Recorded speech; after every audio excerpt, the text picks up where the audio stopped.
ایک استاد تھا، وہ اکثر اپنے شاگردوں سے کہا کرتا تھا کہ یہ دین بڑا قیمتی ہے۔ ایک روز ایک طالب علم کا جوتا پھٹ گیا۔ وہ موچی کے پاس گیا اور کہا، میرا جوتا مرمت کر دو، اس کے بدلے میں تمہیں دین کا ایک مسئلہ بتاؤں گا۔ موچی نے کہا، اپنا مسئلہ رکھ، اپنے پاس مجھے پیسے دے۔ طالب علم نے کہا، میرے پاس پیسے تو نہیں ہیں۔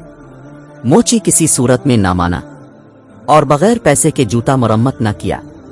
طالب علم اپنے استاد کے پاس گیا اور سارا واقعہ سنا کر کہا، لوگوں کے نزدیک دین کی قیمت کچھ بھی نہیں۔ استاد عقل مند تھے۔ طالب علم سے کہا، اچھا تم ایسا کرو، میں تمہیں ایک موتی دیتا ہوں، تم سبزی منڈی میں جا کر اس کی قیمت معلوم کرو۔ وہ طالب علم موتی لے کر سبزی منڈی پہنچا اور ایک سبزی فروش سے کہا، اس موتی کی قیمت لگاؤ۔ اس نے کہا کہ تم اس کے بدلے یہاں 2-3 لیموں اٹھا لو، اس موتی سے میرے بچے کھیلیں گے۔ وہ بچہ استاد کے پاس آیا اور کہا، اس موتی کی قیمت 2-3 لیموں ہے۔ استاد نے کہا، اچھا اب تم اس کی قیمت سنار سے معلوم کرو۔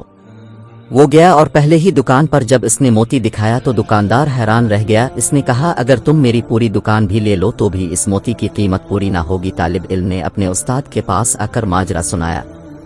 استاد نے کہا، بچے، ہر چیز کی قیمت اس کی منڈی میں لگتی ہے، دین کی قیمت اللہ کی منڈی میں لگتی ہے۔ اس قیمت کو اہل علم ہی سمجھتے ہیں، جاہل کیا جانے دین کی قیمت کیا ہے۔ اگر آپ کو یہ کہانی اچھی لگی ہو تو ہمارے چینل کو ضرور سبسکرائب کریں اور بیل کے آئیکن کو ضرور پریس کریں تاکہ ہماری ہر نئی آنے والی ویڈیو آپ کو جلد سے جلد ملے۔ شکریہ۔